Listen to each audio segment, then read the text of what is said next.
Você nunca foi um corpo tentando entender o universo. Você é a consciência que construiu um corpo para experimentar o universo de dentro. E o maior engano da sua vida não é não saber disso. É que você sabe, em algum nível, sempre soube, e continua vivendo como se não soubesse. Acorda, trabalha, sofre, duvida de si mesmo, sente medo da morte e chama isso de realidade. Mas e se essa realidade for apenas um recorte? Um modo específico, pelo qual a consciência infinita se limita para se experimentar? Em 1965, Richard Feynman subiu ao palco em Estocolmo para receber o Prêmio Nobel de Física. Era o homem mais rigoroso da sua geração, um físico que odiava charlatanismo, misticismo, qualquer coisa que não pudesse ser testada e verificada. E foi exatamente esse homem que olhou para a teoria que ele mesmo ajudou a construir e disse algo devastador. Eu acho que posso dizer com segurança que ninguém entende mecânica quântica. Ninguém. Nem ele, nem Einstein, nem os melhores físicos vivos hoje.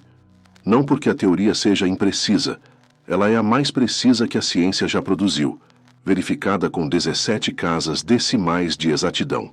Mas porque o que ela descreve sobre a natureza da realidade é tão fundamentalmente estranho que nossa intuição cotidiana colapsa diante dela. E aqui está o que ela descreve. A matéria não existe da forma que você pensa. No nível subatômico, o nível onde a realidade é construída, não há objetos sólidos esperando para serem encontrados. Há probabilidades, nuvens de possibilidade, potencial puro sem forma definida. E esse potencial só colapsa em algo real quando é observado. E isso é o experimento da dupla fenda. Um dos resultados mais replicados e perturbadores da história da ciência. Você dispara elétrons, um por vez, em direção a uma barreira com duas fendas. A lógica diz: cada elétron vai por uma fenda ou pela outra. Simples. Mas quando ninguém observa qual fenda o elétron usa, algo impossível acontece. O elétron interfere consigo mesmo, cria um padrão de listras na tela que só existe se ele tivesse passado pelas duas fendas ao mesmo tempo. Como se soubesse que ninguém estava olhando. Instale um detector. Apenas um detector. O padrão desaparece imediatamente. O elétron passa por uma fenda. Comporta-se como partícula normal, como se soubesse que estava sendo observado, e respondesse a esse conhecimento mudando de comportamento. A realidade se comporta diferente quando é observada. Isso não é metáfora, é dado experimental bruto, e levanta a pergunta que o materialismo nunca consegue responder. Quem é o observador? Se a matéria precisa de observação para existir de forma definida, e se você é feito de matéria, o que observou você para que você existisse? Se a resposta for outro pedaço de matéria, você tem um regresso infinito sem solução. Em algum ponto da cadeia, o observador fundamental não pode ser matéria. Tem que ser consciência. Não o conteúdo dos seus pensamentos. Não a sua história pessoal. Mas o ato de observar em si, anterior, primário, irredutível. E se for isso, tudo que você acredita sobre si mesmo está completamente invertido. Vamos ser honestos sobre o que nos ensinaram. Desde cedo, aprendemos que a mente é o cérebro, que pensar é disparar neurônios, que sentir amor é liberar oxitocina, que a experiência de ver vermelho é apenas uma frequência de luz ativando fotorreceptores, gerando sinais elétricos interpretados pelo córtex visual. Tudo reduzido, tudo explicado. E dentro dessa explicação, o universo se torna um lugar frio, indiferente, gigantesco na sua extensão e completamente desinteressado na sua existência. Você é estatisticamente improvável, biologicamente frágil, cosmicamente irrelevante. O materialismo não é apenas uma teoria científica, é uma cosmologia existencial, e ela produz um sintoma muito específico. Você acorda sem sentido. Pergunta qual é o ponto de tudo isso. Sente que há algo maior, mas não consegue nomear o quê. Essa angústia não é fraqueza, é o sintoma de uma visão incompleta.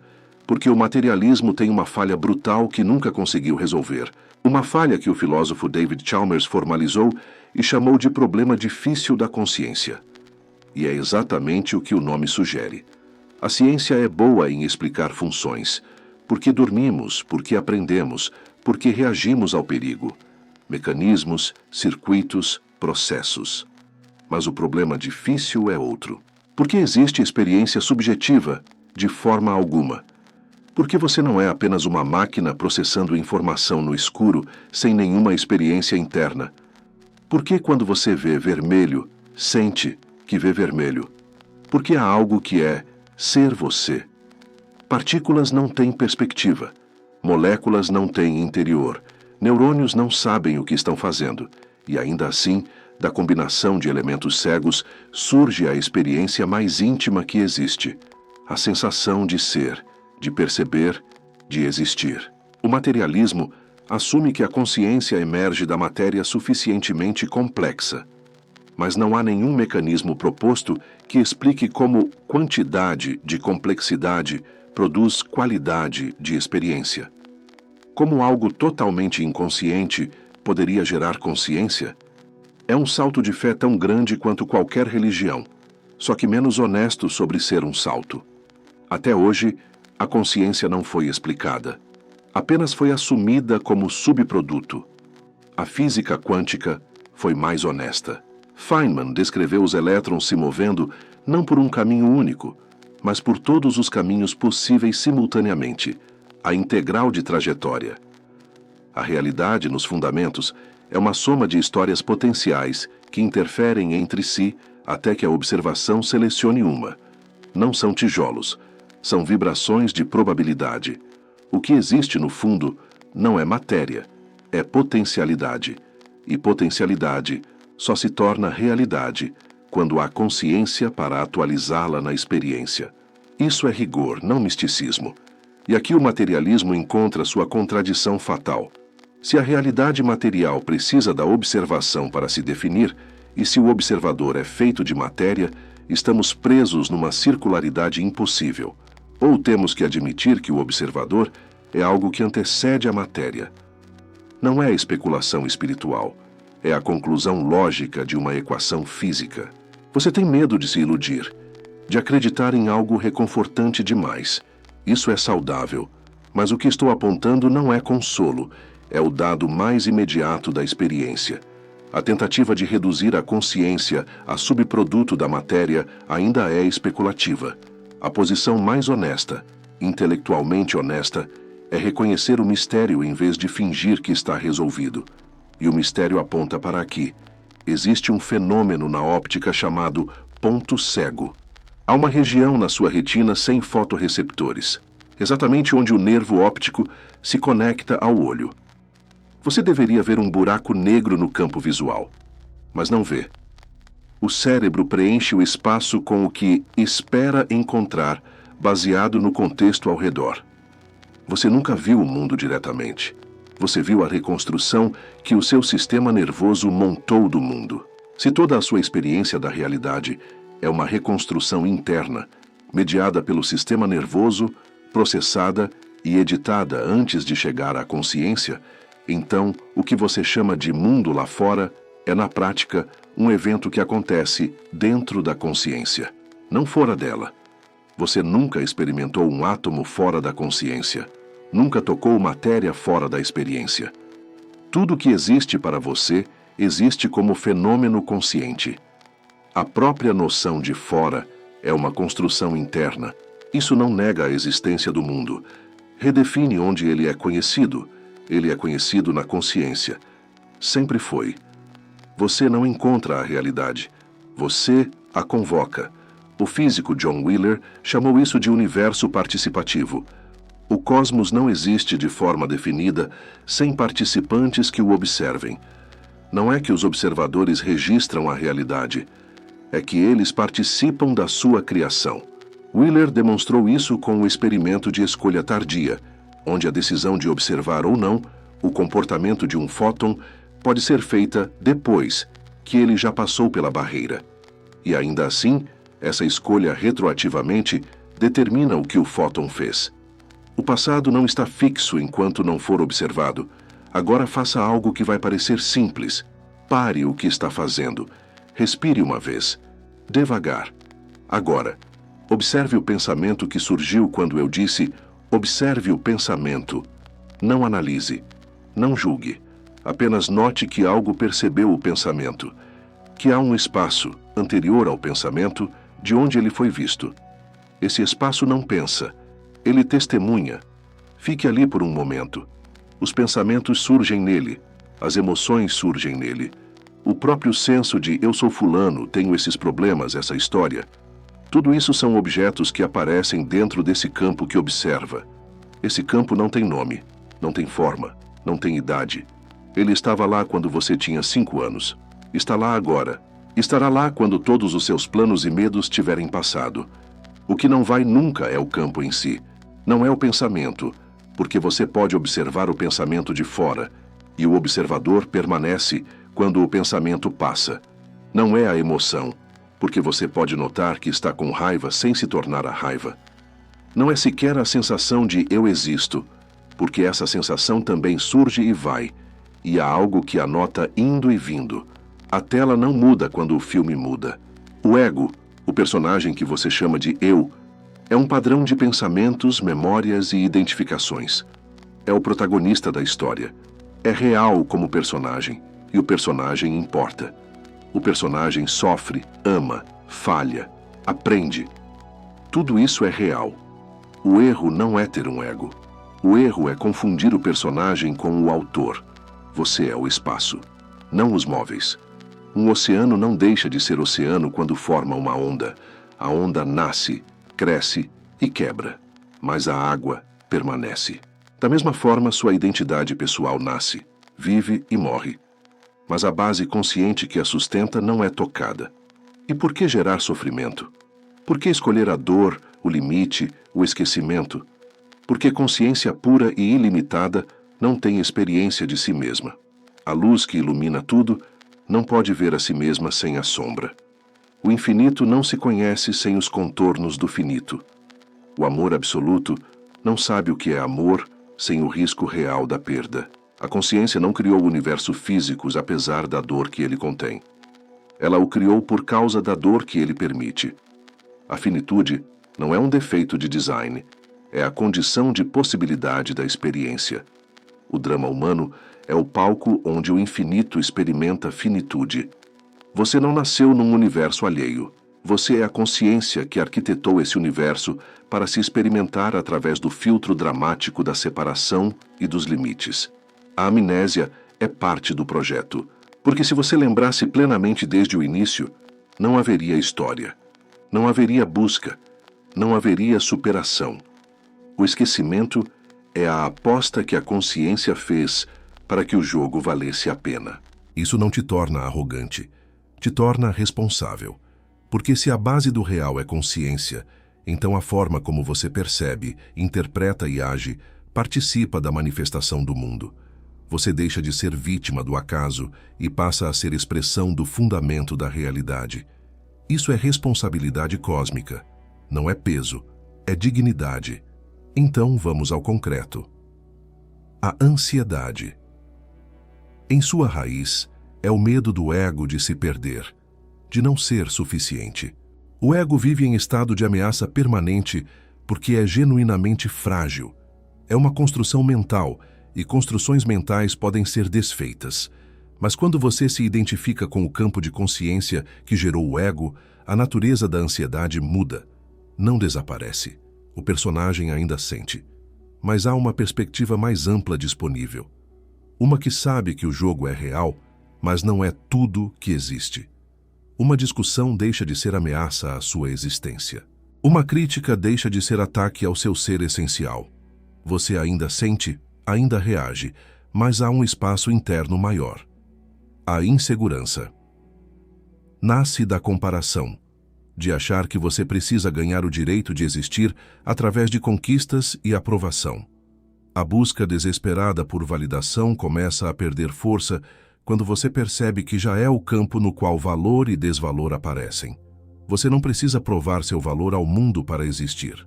Você age com mais autenticidade porque não está tentando sustentar uma identidade frágil. O medo da morte. A morte é real para o personagem. O fim do personagem é genuíno e não existe consolo barato aqui. A perda dói e deveria doer. Mas a morte do personagem não é a destruição da consciência que o gerou. Quando um sonho termina, o sonhador não morre. Se a tela de um cinema quebra, o filme não desaparece como possibilidade. Ele pode ser exibido em outra tela. O medo existencial da não existência, aquele terror do nada que acorda às 3 da manhã, está endereçado a um eu, mais estreito do que o que você realmente é. Você olha para sua infância, suas dores, seus traumas e começa a perguntar de outra forma. O que estava sendo experimentado ali? Que aspectos da existência a consciência estava explorando? Essa pergunta não minimiza a dor. Ela amplia o contexto. A dor deixa de ser um erro absurdo e passa a ser um movimento dentro de um campo maior. Sua vida deixa de ser uma prisão aleatória e se torna um capítulo deliberado de uma história cósmica. A vida não é algo que acontece com você. É algo que acontece através de você. E quando você começa a viver a partir dessa compreensão, algo pequeno muda profundamente. Não de uma vez, não com um estalo de iluminação dramática, mas gradualmente, como uma luz que vai aumentando de intensidade. Você percebe que não precisa resolver tudo antes de agir, que a incerteza não é o inimigo, é o espaço onde a consciência se move, que cada escolha que você faz a partir de um estado interno mais amplo tem um peso diferente no mundo, ainda que invisível a olho nu. A espiritualidade aqui não é fuga da razão, é razão levada ao extremo. É olhar para a estrutura da experiência e admitir que a consciência é o ponto de partida. Negar isso é construir teorias sobre um chão que nunca foi examinado. E o chão é sempre a própria experiência consciente. Quanto mais você repousa nesse reconhecimento, mais natural se torna. Não é preciso repetir frases mágicas, basta observar. Observar que você é aquele que observa, e que esse observador não tem idade, não tem forma, não tem limite claro. Ele é o pano de fundo de toda a experiência, sempre foi. Agora vou dizer a coisa que quase ninguém tem coragem de encarar. O maior segredo não é que você é a consciência fundamental. O maior segredo é que você sempre foi, e ainda assim escolheu esquecer. Todo dia, toda hora. Você sabe, em algum nível, que a identidade que defende tão ferozmente é uma construção. Você sabe que os medos que paralisam são maiores dentro da sua cabeça do que fora dela. Você sabe que há algo em você que observa os dramas da vida sem ser destruído por eles. Você sabe, e escolhe não saber. Por quê? Porque acordar não é ganhar poderes mágicos, é perder desculpas. Se você é a consciência que criou tudo isso, então não há ninguém para culpar, nenhum destino cruel, nenhuma injustiça cósmica, nenhum mundo errado onde você está apenas tentando sobreviver.